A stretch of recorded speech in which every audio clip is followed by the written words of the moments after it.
हाँ जी, तो ये मज़ेदार से कपकेक्स ना आज के व्लॉग में आपको मैं बनाना सिखाने वाली हूँ, तो वीडियो को आपने एंड तक ज़रूर देखना है। साथ ही साथ आज के व्लॉग में ना मैं आपके साथ ये डिस्कस करूँगी कि महीने के जब आखिरी 10 दिन आते हैं, ये हर औरत के लिए ना बहुत ही ज़्यादा स्ट्रेस वाले होते हैं, क्योंकि समझ में नहीं आ रहा होता कि किस तरीके से ना घर के जो अखराजात हैं उनको मैनेज करना है। आपको बताऊँगी कि आखिरी 10 दिनों का जो मेन्यू है ना वो मैं किस तरह से डिसाइड करती हूँ। तो आज का व्लॉग बहुत इन्फॉर्मेटिव होने वाला है, एंड तक ज़रूर देखिएगा। अस्सलामुअलैकुम माय यूट्यूब फैमिली, उम्मीद है जी आप सब ठीक ठाक होंगे। अल्हम्दुलिल्लाह मैं भी बिल्कुल ठीक हूँ। अच्छा, पहले ना मैं आपके साथ शेयर कर दूँ कि कल ना मुझे बहुत सारी मेरी बहनों ने कमेंट्स किए कि आप ये जो आपने नया मसालों का बॉक्स लिया है ना, इसके अंदर हल्दी और लाल मिर्च मत रखिएगा। लेकिन जब तक मैंने आप लोगों के कमेंट्स देखे ना, मतलब मैं सुबह सुबह ये काम कर चुकी थी। मैं ये जो स्पाइस बॉक्स लाई थी ना, इसको मैं फिल करके रख चुकी थी। वैसे मुझे भी अंदाज़ा था कि जो हल्दी है ना उसका तो रंग लग जाता होता है, लेकिन मसला ये था कि ये जो बॉक्स है ना मैंने इन्हीं 4 मसालों के लिए ख़रीदा है, क्योंकि ये 4 चीज़ें हैं जो हम हर हांडी में यूज़ कर रहे होते हैं। और मैं चाह रही थी कि ये ना जो स्पाइस बॉक्स है ये मेरे पास हो, मतलब जब मैं खाना बना रही हूँ ना, मुझे फ़ौरन से वो माइक्रोवेव ओवन के ऊपर पहले मैंने मसाले के डब्बे रखे होते हैं, तो ना मुझे मसला थोड़ा-सा हो रहा होता था। तो मैंने इसी नीयत से ये बॉक्स ख़रीदा था कि ये 4 चीज़ें ना इसमें डाल के रखूँगी। लेकिन फिर आप लोगों के कमेंट्स पढ़ के मुझे अंदाज़ा हुआ कि यार मुझे इसमें नहीं डालनी चाहिए थी चीज़ें, लेकिन फिर मैंने सोचा कि चलो अब तो डाल दी हैं। अगर मैं इस बॉक्स को खाली भी कर लूँगी ना, तो इसमें जो हल्दी का स्टेन है वो तो पड़ ही चुका है, तो चलो खैर है। मैंने कहा अब तो जो होना था वो हो गया।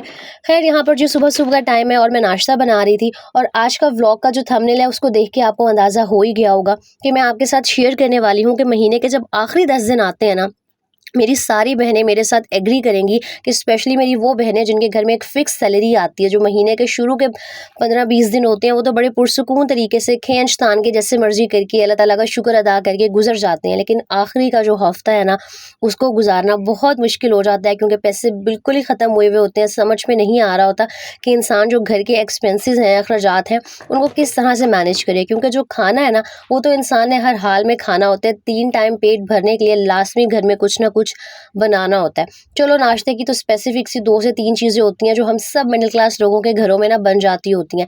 लेकिन हाँ, दोपहर का खाना एक ऐसी चीज़ है जो हम सब ने बनाना होता है, और मुझे लगता है हम ख़वातीन की ज़िंदगी की सबसे बड़ी ना टेंशन भी यही होती है कि जी आज क्या पकाया जाएगा। और फिर जब इस तरह के दिन आ जाते हैं कि कोई एक्स्ट्रा पैसे भी नहीं होते कि इंसान गोश्त सब्ज़ी कुछ ज़्यादा क्वांटिटी में ख़रीद सके। मैं सबकी बात नहीं करी, लेकिन मोस्टली सबके साथ यही होता है जिनके घर सैलरी आने वाला सिस्टम होता है कि महीने के एंड के दिनों में ना बहुत ज़्यादा मुश्किल फ़ेस करनी पड़ रही होती है। तो मैंने सोचा कि जिस तरीके से मैं अपने आखिरी 10 दिनों का मील प्लान करती हूँ ना, वो आपके साथ भी शेयर करती हूँ। हो सकता है मेरी बहुत सारी बहनों की हेल्प हो जाए। और मैं बता देती हूँ कि मेरी फैमिली बहुत छोटी सी है, हम 2 हस्बैंड वाइफ हैं, तो हमारे लिए ना गुजारा करना कोई इतना ज़्यादा मुश्किल नहीं होता। लेकिन बात सिर्फ ये है, आज के व्लॉग में जो बातें शेयर करूँगी वो शेयर करने का मकसद ये है कि चलो आपको एक आइडिया मिल जाएगा। जब इंसान को आइडिया मिल जाता है ना, तो इंसान थोड़ी बहुत अपनी तरफ से ऐड करके, थोड़ा बहुत जुगाड़ करके ना कुछ करना सीख जाता है। तो बस आज की वीडियो का और कोई मकसद नहीं है, क्योंकि मुझे पता है कि इस तरह के कमेंट्स आने वाले हैं कि आपकी तो फैमिली छोटी है, हमारी फैमिली बड़ी है, ये वो। तो मैंने सोचा कि पहले ये जो बात है ना आपके साथ मैं क्लियर कर देती हूँ। अच्छा, आज मैं आपके साथ अपना मील प्लान तो शेयर करूँगी ही, आपको बताऊँगी कि जो स्पेशली लास्ट के 10 डेज़ होते हैं इसमें मैं किस तरीके से ना जो खानों का मेन्यू है वो डिसाइड करती हूँ, ताकि बाहर से भी कोई एक्स्ट्रा चीज़ ना ख़रीदनी पड़े। मेरी कोशिश होती है कि घर में मौजूद जो चीज़ें हैं ना उन्हीं से रोज़ कुछ ना कुछ पका लिया जाए। और यकीन करें, अगर आप कुछ हैबिट्स को अडॉप्ट कर लें ना, ऑटोमेटिकली आपके जो आखिरी के 10 दिन है बहुत आसान हो जाएंगे। सबसे पहले आपने करना ये है कि अपना जो घर है, अपना जो फ्रिज फ्रीज़र है, उसका आप एक जायज़ा ले लें कि कौन कौन सी जो चीज़ें हैं ना वो मौजूद हैं। जैसे मैं चेक कर रही थी यहाँ पर, शामी कबाब मैं हमेशा बना के रखती हूँ, तो शामी कबाब पड़े हुए थे, तकरीबन 15-20 तो शामी कबाब पड़े थे, अभी भी फ्रीज़ हुए भी। उसके अलावा गोश्त ख़त्म हो गया था, सिर्फ ये जो 2 पैकेट थे ना यही चिकन के बचे हुए थे। तो बस मेरी कोशिश होगी अब कि जो लास्ट के 10 डेज़ है ना, इन्हीं जो 2 पैकेट्स हैं इनसे ही मैंने गुजारा करना है। वैसे कहने को मैं और भी चिकन ख़रीद सकती हूँ, लेकिन मेरा मकसद ये होता है कि लास्ट के 10 डेज़ में ना कोई भी एक्स्ट्रा खर्चा वगैरह नहीं होना चाहिए, क्योंकि अल्लाह ना करे कभी भी कोई मुश्किल आ जाए ना, तो इंसान के हाथ में थोड़े बहुत पैसे होने चाहिए। बाकी ना मैंने चनों को भी बॉईल करके और गला के अच्छी तरह फ्रीज़ करके रखा होता है। इससे भी ना आप कभी चने वाले चावल बना सकते हैं, और चिकन और चने का सालन भी बनता है, तो इसको भी यूज़ कर सकते हैं। और आलू भी ना एक ऐसी चीज़ है जो हमेशा मेरे किचन में मौजूद होती है। मुझे लगता है कि इंसान के पास और कुछ हो ना हो, अगर ये बेसिक चीज़ें पड़ी हो ना, तो इंसान कोई ना कोई जुगाड़ करके, कुछ ना कुछ सोच के कोई ना कोई डिश तैयार कर लेता है। तो ये सारी जो बेसिक चीज़ें हैं ना अपने किचन में हमेशा लाज़मी रखा करें। अंडे हो गए, आलू हो गई, मूँग मसूर की दाल हो गई। अच्छा, दालें मेरी तकरीबन तकरीबन काफ़ी सारी अभी भी पड़ी हुई थी। सिर्फ मसर ऐसे हैं जो मेरे घर पे बहुत बनते हैं, तो मसर बिल्कुल ही ख़त्म हो गए थे, लेकिन अभी भी एक दफ़ा जो है ना बन जाएंगे। 1 कप ही मसर बनते हैं, 2 लोगों के लिए ना इनफ होते हैं, तो बस हमेशा से। अच्छा, आप में से मेरी बहुत सारी बहनों को लग रहा होगा कि क्या है लिख के इंसान मील प्लान करे, बस दिमाग में सोच ले, लेकिन मुझे ऐसे होता है कि जब इंसान कोई चीज़ लिख के रख लेता है ना, और मैं ये पेज जो है अपने पास किचन में रख लेती हूँ, फिर मुझे पता होता है कि रोज़ मैंने जो है ना ये नहीं सोचना कि आज क्या पकाना है। एक तो टाइम बहुत ज़्यादा सेफ हो जाता है, दूसरा ना माइंड रिलैक्स रहता है, क्योंकि हम औरतों की ज़िंदगी की और कोई टेंशन हो ना हो, ये सबसे बड़ी टेंशन होती है कि जी क्या पकाया जाएगा। तो अब मेरी कोशिश है कि जो चीज़ें पड़ी हैं इन्हीं से मैंने जो 10 दिन का मेन्यू है वो बना लेना है। सबसे पहले जो दालें हैं ना, यानी कि एक दिन दाल चावल बनाए जा सकते हैं, मूंग मसूर की दाल पड़ी है, मसर पड़े हैं तो मसर चावल भी बन सकते हैं, चने की दाल पड़ी हुई है।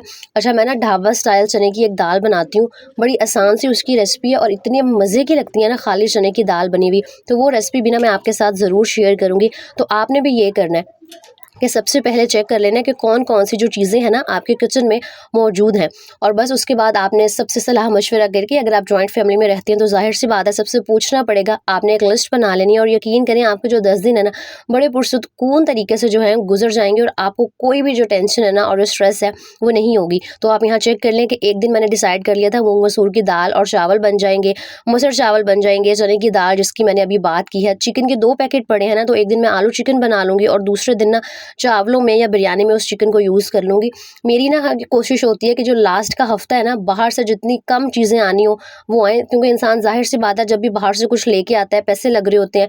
अच्छा, और एक और आदत लाज़मी बनाएँ कि चाहे एक डायरी अपने पास किचन में रख लें या अपने मोबाइल फ़ोन में, डेली बेसिस पर आप जो भी खर्चे कर रही होती है ना उनको लिखा करें। यकीन करें इस हैबिट की वजह से इतना फ़ायदा होता है ना, क्योंकि जब आप महीने के एंड पे देखते हैं तो आपको पता चलता है कि आपने कहाँ पर फ़ज़ूल खर्ची की थी, कहाँ पे पैसे लग गए। वरना अगर इंसान इसी तरह बगैर रिकॉर्ड किए, बगैर लिखे पैसे लगाए जाए ना, तो फिर नहीं पता चलता कि कहाँ पर बहुत ज़्यादा हम जो पैसे हैं वो ज़ाया कर रहे होते हैं। इस हैबिट की वजह से फ़ायदा ये होगा कि आपको ना पता लग जाएगा कि कहाँ पर आपने बहुत ज़्यादा जो पैसे हैं वो एक्स्ट्रा लगा दिए हैं, और फिर नेक्स्ट मंथ इंसान जो है ना थोड़ी सी है ना खींच तान के गुजारा करता है और वो फजूल खर्ची को ना कंट्रोल करने की कोशिश करता है। बाकी ये था जी मेरा मेन्यू, आप देख लें। जो दालें थी उन्हीं को मैंने मेन्यू में ऐड कर दिया था, 2 चिकन के पैकेट थे उनको ऐड कर दिया था, शामी पड़ी हुई थी तो अंडा शामी बन जाएगा, बाकी रवा की दाल भी पड़ी थी और आलू पड़े थे तो आलू के कटलेट्स बन जाएंगे। बाकी 2 दिन जो है ना, बल्कि 3 दिन जो है मैंने सब्जी ऐड कर दी थी, जैसे बैंगन आलू भिंडी, क्योंकि बैंगन और भिंडी फ़िलहाल सस्ते हैं और जो मिक्स सब्ज़ी है वो वैसे ही मुझे बहुत पसंद है। लेकिन मेरे घर पे ये होता है कि जिस दिन कोई सब्ज़ी बनती है ना तो साथ में शामी कबाब फ्राई कर लिए जाते हैं। मतलब जो खाली सब्ज़ी है ना बहुत ही कम मेरे घर में बनाई जाती है। लेकिन हाँ, अगर आपके घर में दालें और सब्ज़ियाँ बनती हैं ना तो कोशिश करेंगे जो आखिरी के महीने के दिन है अपने जो एंड का मेन्यू है वो इस तरह का बनाएं कि जो दालें और सब्ज़ियाँ हैं वो आप ज़्यादा ऐड कर दें। तो इस तरह ना आपका जो बजट है वो कंट्रोल रहेगा और आपको जो टेंशन है ना कि आखिरी दिनों में गुजारा किस तरह करना है वो कम से कम होगी।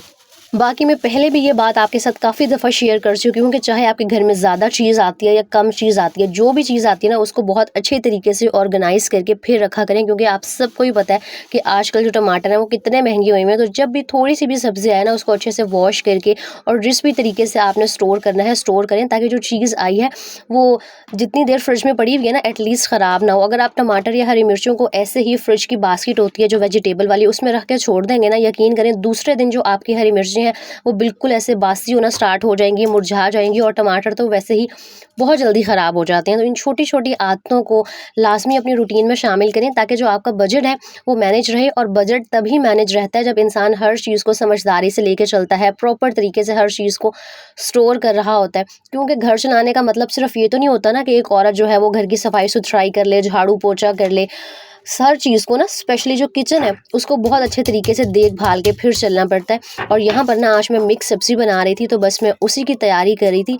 और जैसे मैंने पहले शेयर किया कि मेरे घर पर जो सब्ज़ी है ना बहुत कम बनती है, जब बनती भी है तो हम सिर्फ 2 हस्बैंड वाइफ हैं। आमना कोई ख़ास इतनी सब्ज़ी वगैरह नहीं खाती है, तो मैं बहुत थोड़ी सी चीज़ ही बनाती हूँ।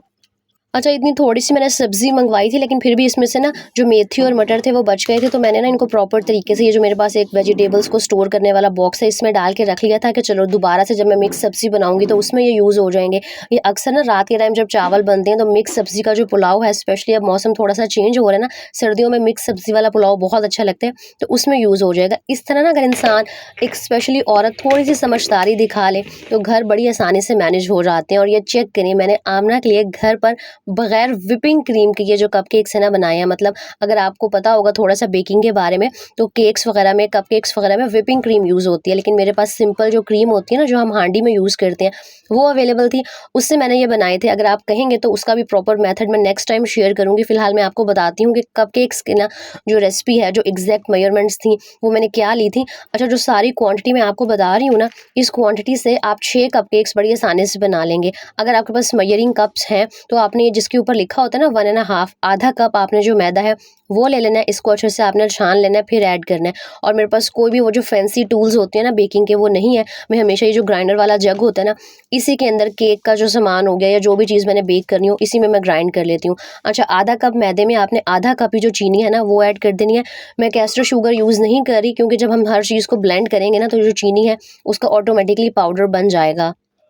अच्छा, अगर आपको भी बेकिंग का थोड़ा बहुत भी शौक है ना, या आपके छोटे बच्चे हैं, तो मैं आपको रिकमेंड करूँगी कि ये जो मेजरिंग कप्स आते हैं ना, ये आप ज़रूर ले लें। बेकिंग काफ़ी आसान हो जाती है। फिर जी आपने क्या करना है, इसके अंदर जो सबसे छोटा चम्मच होता है ना, जिसके ऊपर 1 पिंच लिखा होता है, यानी कि 1 चुटकी, आपने 2 चुटकी के करीब इसके अंदर जो बेकिंग पाउडर होता है वो ऐड करना है। दोबारा बता देती हूँ, मीठा सोडा जो होता है ना, बेकिंग सोडा, वो ऐड नहीं करना, बेकिंग पाउडर ऐड करना है। और 1 या 2 बड़े जो खाने के चम्मच होते हैं, वो आपने इसके अंदर कोको पाउडर के ऐड कर देने हैं। अच्छा, जब मैं डेली बेसिस पर खाना वगैरह भी बना रही होती हूँ ना, उसमें भी मैं हर चीज़ अंदाज़े से ऐड कर रही होती हूँ। मैंने अंदाज़े कर कर के ना खाना बनाना सीखा है, और अभी जो मेरे अंदाज़े हैं ना, ये बेकिंग में भी चल जाते हैं, लेकिन मैं आप लोगों को एग्जैक्ट क्वांटिटी ही बता रही हूँ। 4 से 5 आपने बड़े खाने के चम्मच इसमें ऑयल ऐड करना है, और फिर आधा कप ना आपने इसके अंदर बिल्कुल खौलता हुआ जो गर्म पानी होता है वो ऐड करके इस सारे मिक्सचर को अच्छे से आपने ग्राइंड कर लेना है। आप चाहे तो दूध भी ऐड कर सकते हैं। मैं केक जब बनाती हूँ ना तो दूध डालती हूँ, लेकिन अगर दूध डालेंगे ना तो कपकेक्स जो हैं बहुत ज़्यादा हैवी हो जाएंगे, और बच्चे मोस्टली ना फिर वो आधा खा के ही छोड़ देंगे।